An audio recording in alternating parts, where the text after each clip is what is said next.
In a quaint town shining with snow-kissed streets, the choir of Christmas joy echoes and beats. The festive spirit buzzed through Little Ware, but as with every year, something else was there. And as the eve of Yuletide neared and neared, so did the growing whispers that children feared. A shadow sat menacingly above the town, falling through winter skies and chimneys down.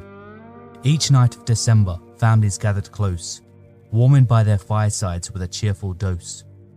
But for some unlucky souls the cheer was relinquished, when a chill came down and the fire was extinguished. This year the darkness gathered around a crippled home, the home of a man who had recently fallen alone.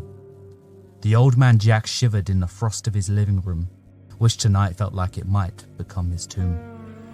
Down his chimney the winter winds howled, blowing through to his bones where numbness growled. The air was cutting through like a frozen knife, but it was nothing compared to the pain of losing his wife. So he remained in his armchair and embraced the chill, trying to embrace a different pain to feel. And the more and more that Jack stayed idle, the more the phantom's frustration became tidal. Cold and dark were usually met with a wave of fear, but the phantom saw that Jack was nowhere near. Failing to ascertain its aim and feeling shame, it decided that it needed to up its game. A bigger gust of wind down the chimney blows, followed by a sudden shadow of 1,000 sullen crows. The phantom awaited the fear and at Jack it stared, but Jack remained calm, relaxing in his chair.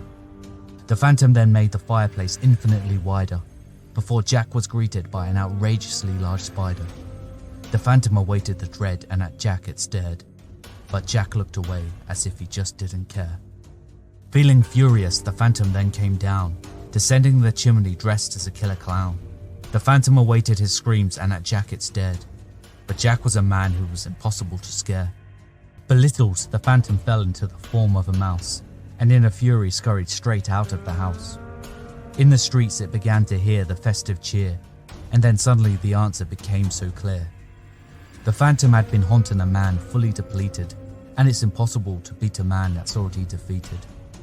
If a scare was to be delivered by this ghost, old Jack was first going to need a little taste of hope. It approached the window of the widower, and grew taller as its soul fell lower. It stood behind the glass and lightly tapped twice, taking on the beautiful face of old Jack's wife.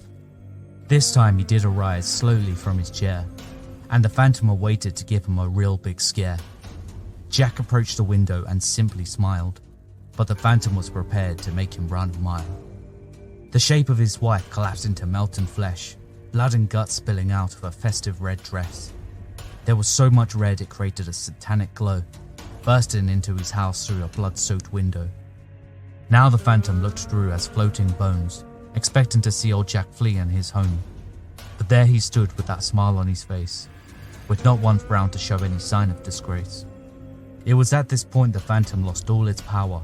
The bones collapsed and into the ground it cowered. A tear then fell down Jack's face, but not with pain. He was just so happy to have seen his wife again. In the mud, the festive phantom moaned and whined, declaring that revenge will soon be mine. Whatever it takes, I will feed off his fear. This is just one Christmas, there's always next year.